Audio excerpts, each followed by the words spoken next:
जय माता दी। Best stories TV में आपका स्वागत है।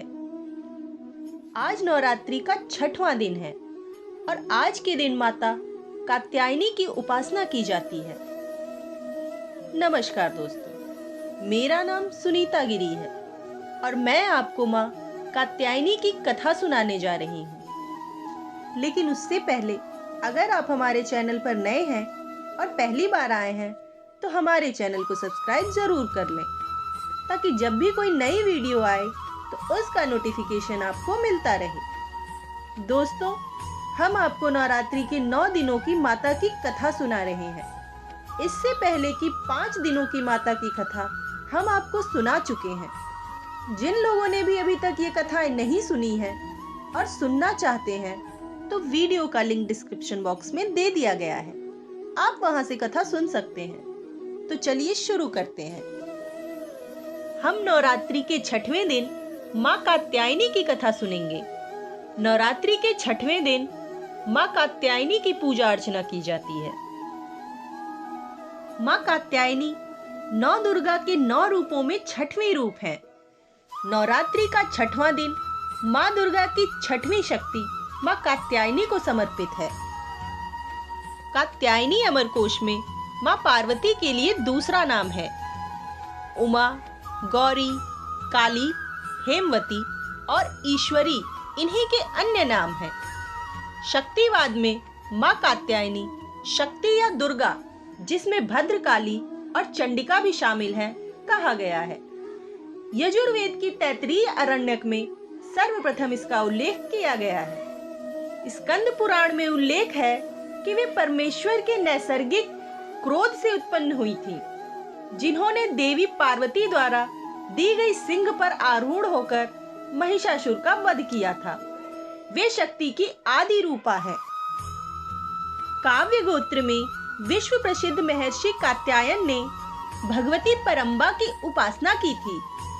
उन्होंने अत्यंत कठिन तपस्या की थी। उनकी इच्छा थी कि उन्हें पुत्री प्राप्त हो। माँ भगवती ने उनके घर पुत्री के रूप में जन्म लिया। ऋषि कात्यायन की पुत्री होने के कारण इनका नाम कात्यायनी रखा गया। माँ कात्यायनी का गुण शोध कार्य है, इसलिए इस वैज्ञानिक युग में माँ कात्यायनी का महत्व सर्वाधिक हो जाता है। परंपरागत रूप से देवी दुर्गा की तरह ये भी लाल रंग से ही जुड़ी हैं। नवरात्रि के 6वें दिन इनकी पूजा की जाती है। इस दिन साधक का मन आज्ञा चक्र में स्थित होता है। योग साधना में इस आज्ञा चक्र का बड़ा महत्व है। इस चक्र में स्थित मन वाला साधक माँ कात्यायनी के चरणों में अपना सर्वस्व निवेदित कर देता है। परिपूर्ण आत्मदान करने वाले ऐसे भक्तों को सहज भाव से माँ के दर्शन प्राप्त हो जाते हैं। कात्यायनी माँ की पूजा करने से विवाह संबंधी समस्याएं दूर हो जाती हैं। धार्मिक मान्यता है कि इनकी कृपा से योग्य वर मिलता है और विवाह की सभी अड़चनें दूर हो जाती हैं। जिन कन्याओं के विवाह में विलंब हो रहा हो, उन्हें इस दिन माँ कात्यायनी की उपासना अवश्य करनी चाहिए, जिससे उन्हें मनवांछित वर की प्राप्ति होती है। विवाह संबंधी कोई भी समस्या होने पर इस कात्यायनी मंत्र का जाप अवश्य करें।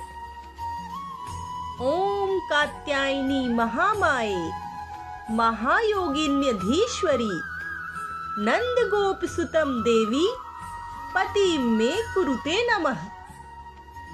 माँ कात्यायनी ब्रजमंडल की अधिष्ठात्री देवी है। भगवान कृष्ण को पाने के लिए ब्रज गोपियों ने इन्हीं माँ की पूजा कालिंदी नदी के तट पर की थी। इसीलिए ये ब्रजमंडल की अधिष्ठात्री देवी के रूप में प्रतिष्ठित है। माँ कात्यायनी सफलता और यश की प्रतीक है। इनका स्वरूप अत्यंत ही भव्य है। इनका वर्ण स्वर्ण के समान चमकीला और भास्कर है। शेर पर सवार कात्यायनी माँ की 4 भुजाएं हैं।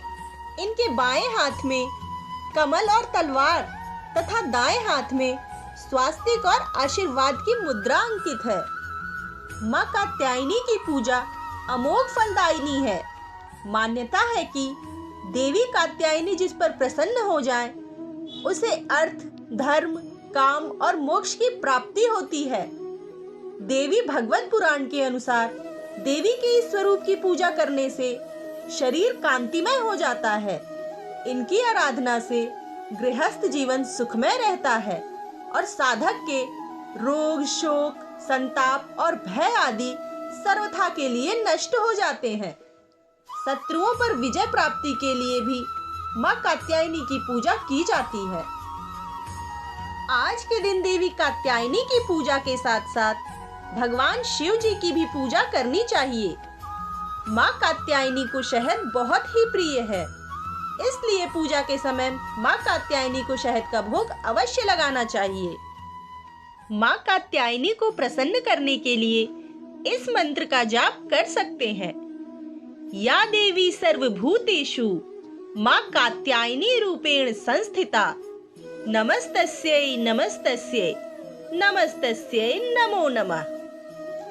मां कात्यायनी को पीला और लाल रंग अति प्रिय है, इसलिए पूजा में मां कात्यायनी को पीला और लाल रंग का गुलाब का फूल अवश्य अर्पित करें। इससे मां कात्यायनी आप पर प्रसन्न होंगी। ऐसा करने से आपके व्यक्तित्व में निखार आएगा।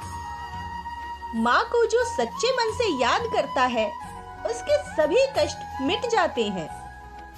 जन्म जन्मांतर के पापों को नष्ट करने के लिए मां के शरणागत होकर उनकी पूजा उपासना करनी चाहिए। तो दोस्तों, आज के लिए इतना ही।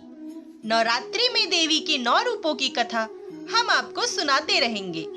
धन्यवाद दोस्तों।